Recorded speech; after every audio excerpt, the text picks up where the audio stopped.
Oh my goodness! I'm at Harvard! Wow! To President Faust, my fellow honorands, Carl, that was so beautiful. Thank you so much. And James Rothenberg, Stephanie Wilson, Harvard faculty, with a special bow to my friend, Dr. Henry Louis Gates. All of you alumni, with a special bow to the class of '88 and your $115 million.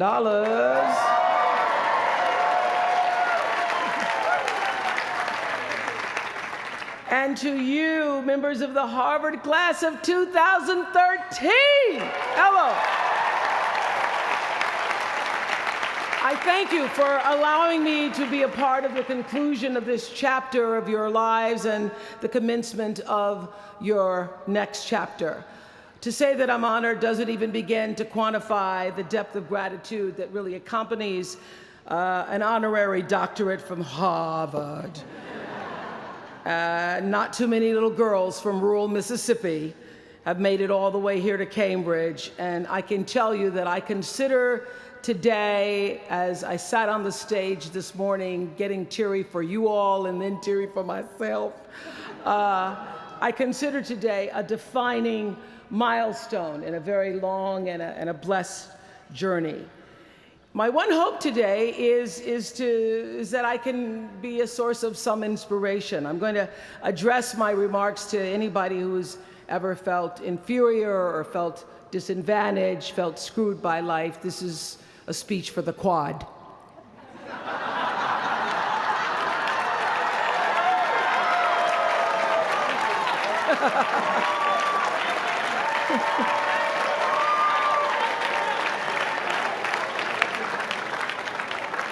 Actually, I was so honored. I wanted to do something really special for you. I wanted to be able to have you look under your seats and there would be free master and doctor degrees, but I see you got that covered already. I will be honest with you, I felt a lot of pressure over the past few weeks to come up with something that I could share with you that you hadn't heard before, because after all, y'all went to Harvard, I did not. But then I realized that you don't have to necessarily go to Harvard to have a driven, obsessive, type A personality, but it helps. And while I may not have graduated from here, I admit that my personality is about as Harvard as they come. You know, my television career began unexpectedly.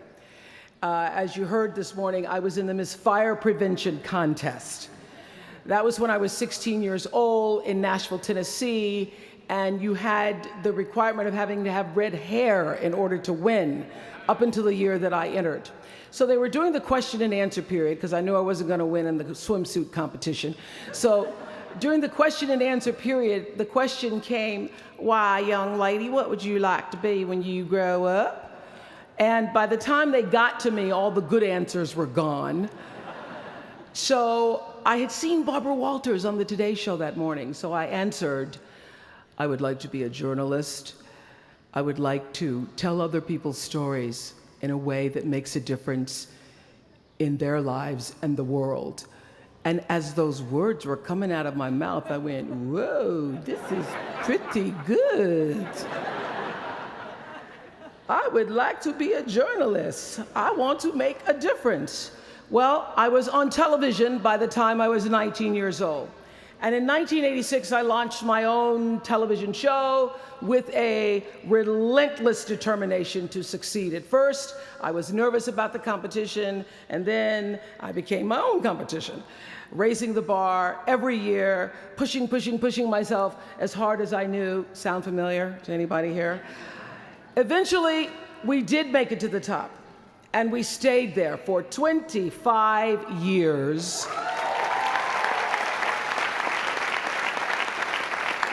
The Oprah Winfrey Show was #1 in our time slot for 21 years, and I have to tell you, I became pretty comfortable with that level of success. But a few years ago, I decided, as you will at some point, that it was time to recalculate, find new territory, break new ground. So I ended the show and launched OWN, the Oprah Winfrey Network. The initials just worked out for me. So 1 year later, after launching OWN, nearly every media outlet had proclaimed that my new venture was a flop. Not just a flop, but a big, bold flop, they call it. I can still remember the day I opened up USA Today and read the headline, "Oprah not quite standing on her own." I mean, really, USA Today, now that's the nice newspaper.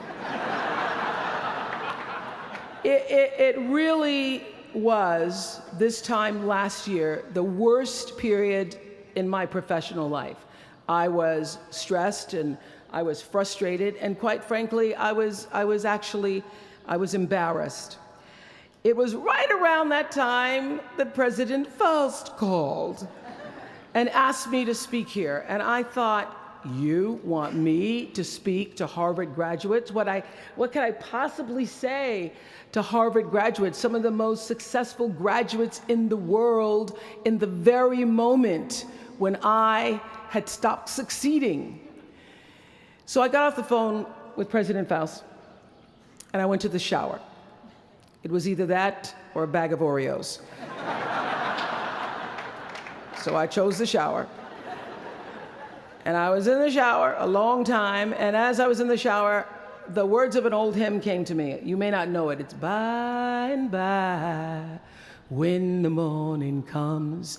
And I started thinking about when the morning might come, because at the time I thought I was stuck in a hole. And the words came to me, trouble don't last always, from that hymn. This too shall pass. And I thought, as I got out of the shower, I am going to turn this thing around, and I will be better for it. And when I do, I'm going to go to Harvard, and I'm going to speak the truth of it. So I'm here today to tell you, I have turned that network around.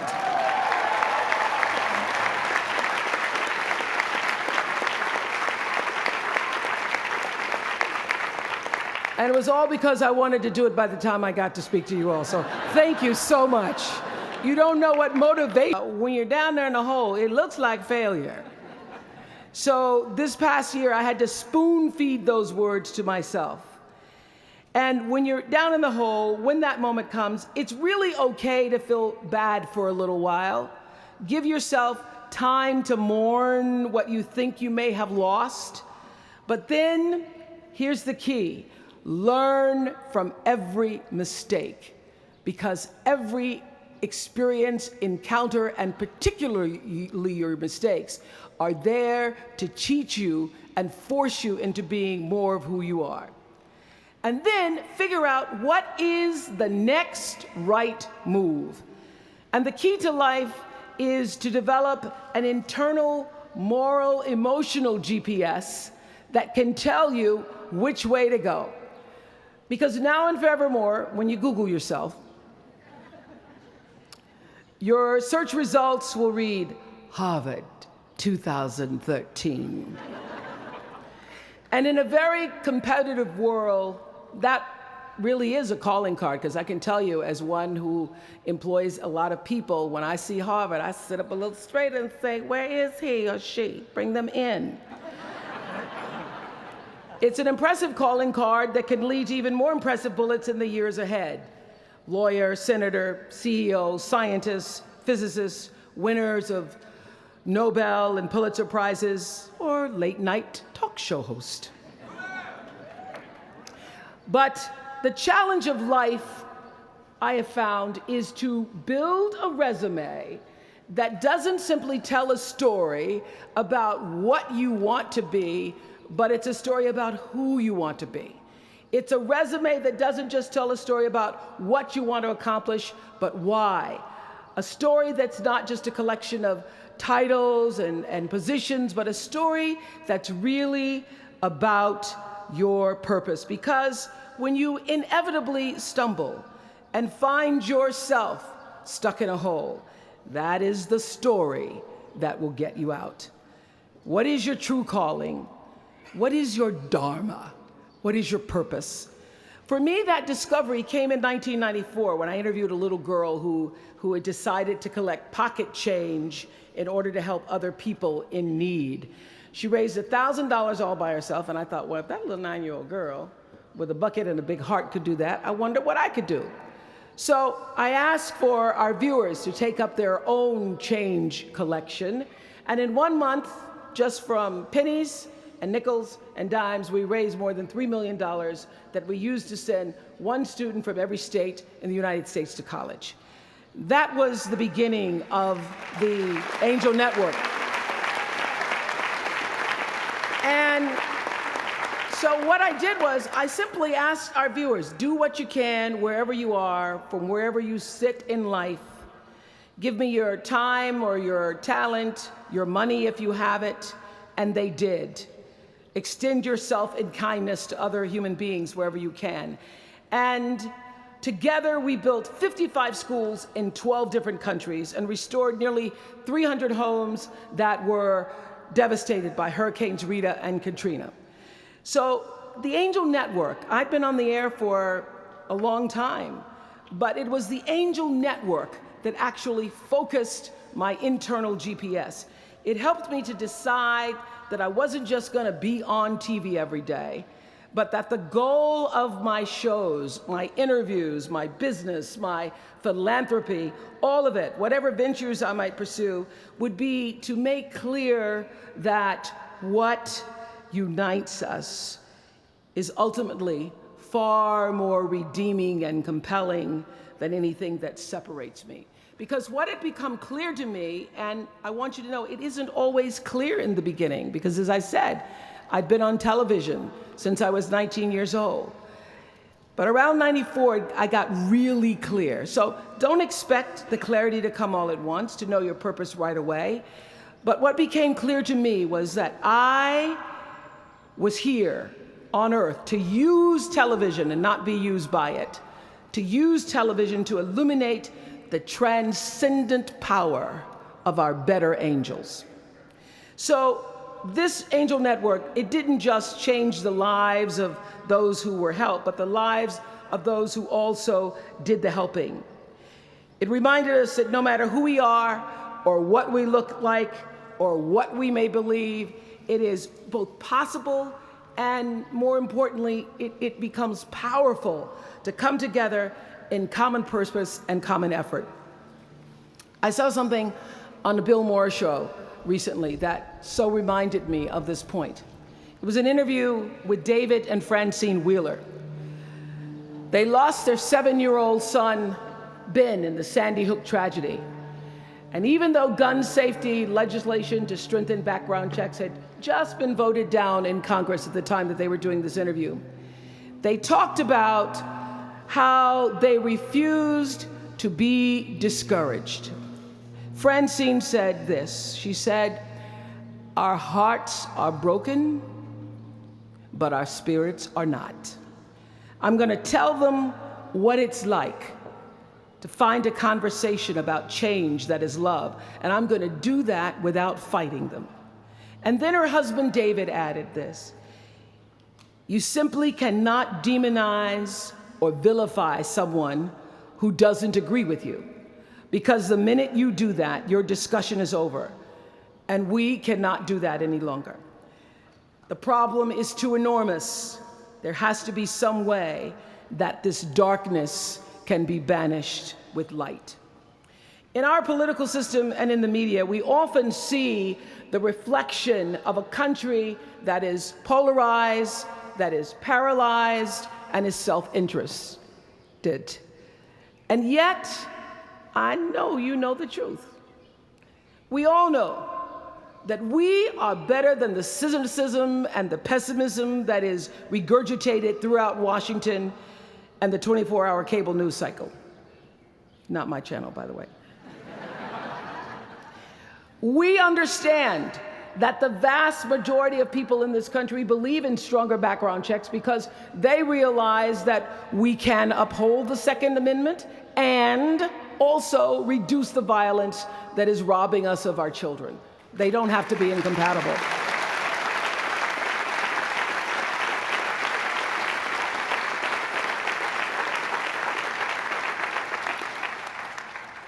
And we understand that most Americans believe in a clear path to citizenship for the 12 million undocumented immigrants who reside in this country, because it's possible to both enforce our laws and at the same time embrace the words on the Statue of Liberty that have welcomed generations of huddled masses to our shores. We can do both.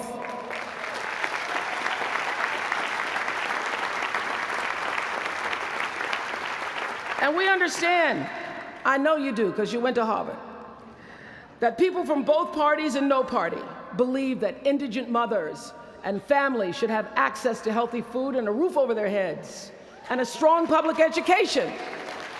Because here in the richest nation on earth, we can afford a basic level of security and opportunity.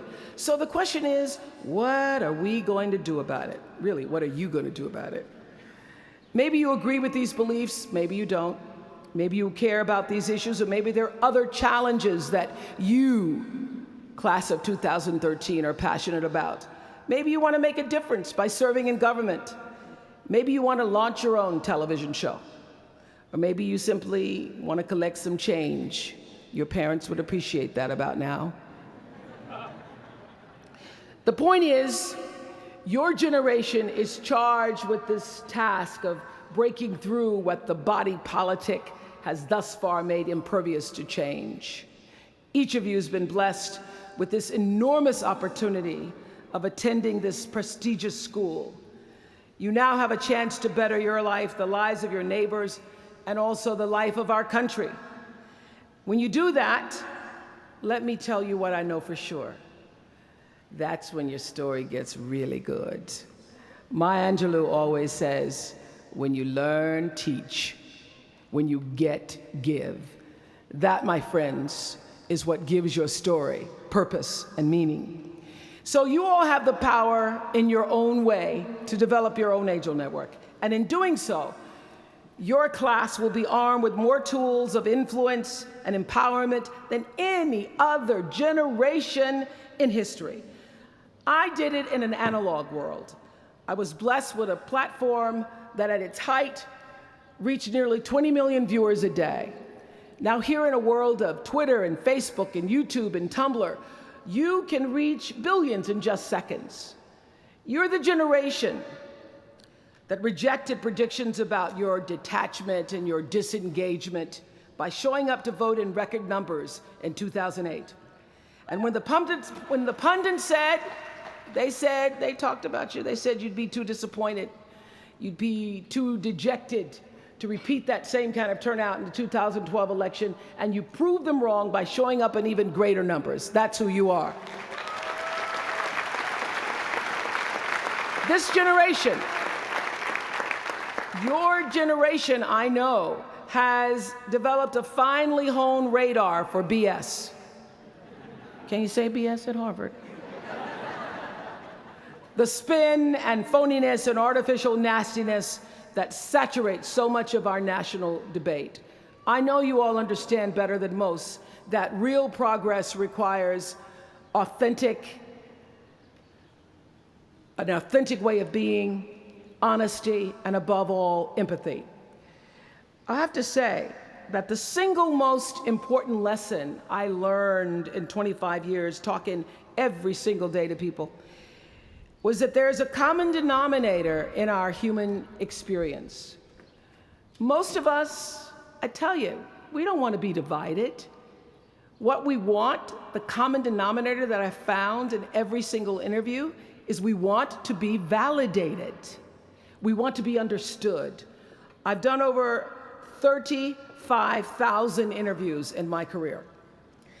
And as soon as that camera shuts off, everyone always turns to me and inevitably in their own way asks this question: was that okay?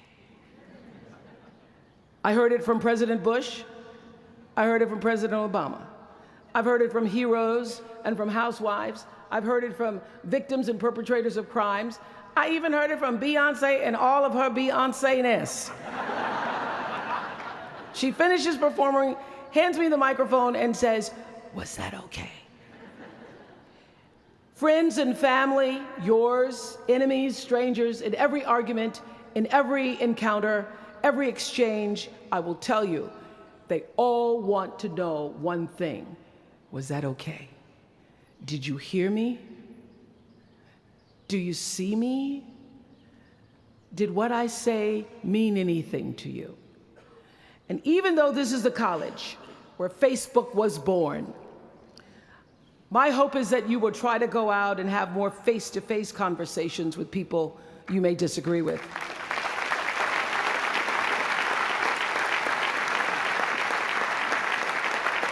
That you'll have the courage to look them in the eye and hear their point of view, and help make sure that the speed and distance and anonymity of our world doesn't cause us to lose our ability to stand in somebody else's shoes and recognize all that we share as a people. This is imperative for you as an individual and for our success as a nation. There has to be some way that this darkness can be banished with light. Says the man whose little boy was massacred on just an ordinary Friday in December. So whether you call it soul or spirit or higher self, intelligence, there is, I know this, there's a light inside each of you, all of us, that illuminates your very human beingness if you let it.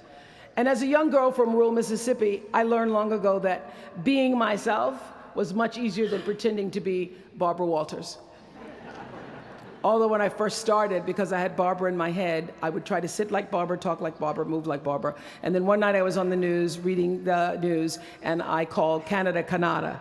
And that was the end of me being Barbara. I cracked myself up on TV, couldn't stop laughing, and my real personality came through. And I figured out, oh gee, I can be a much better Oprah than I could be a pretend Barbara. I know that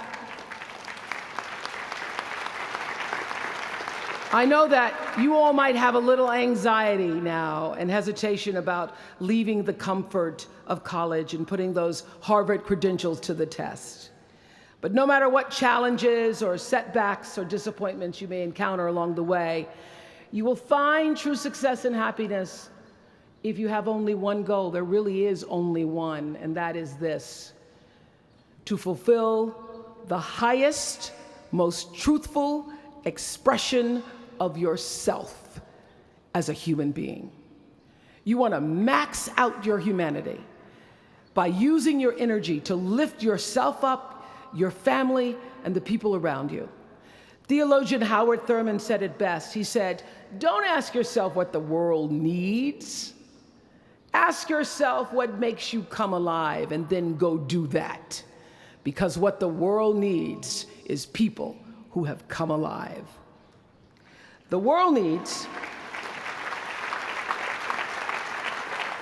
people like Michael Stolzenberg from Fort Lauderdale.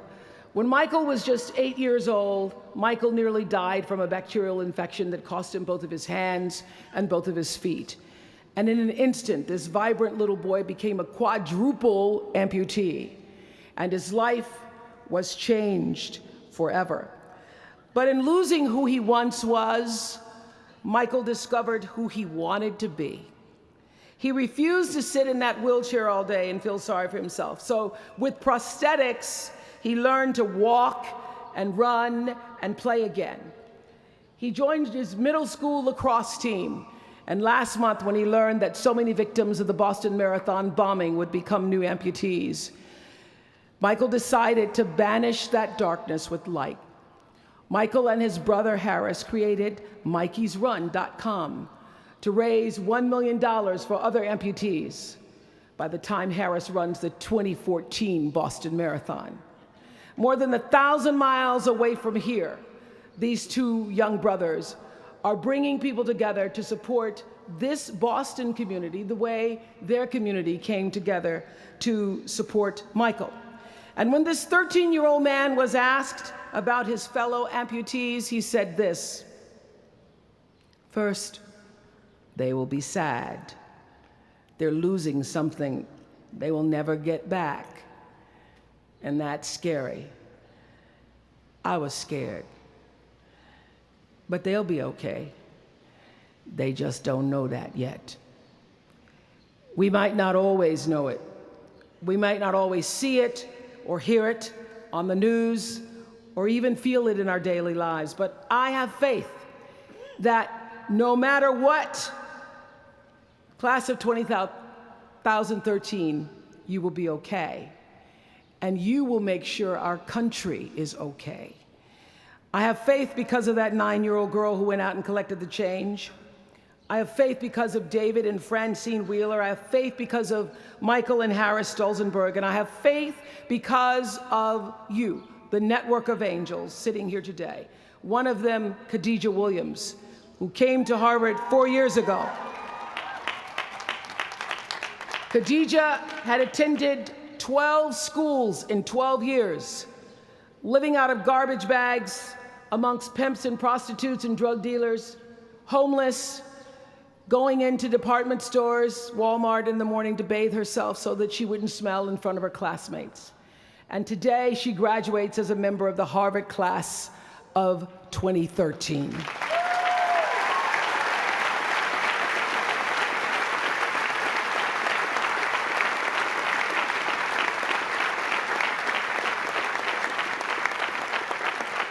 From time to time, you may stumble, fall. You will for sure count on this. No doubt. You will have questions and you will have doubts about your path. But I know this: if you're willing to listen, to be guided by that still small voice that is the GPS within yourself, to find out what makes you come alive, you will be more than okay. You will be happy, you will be successful, and you will make a difference in the world.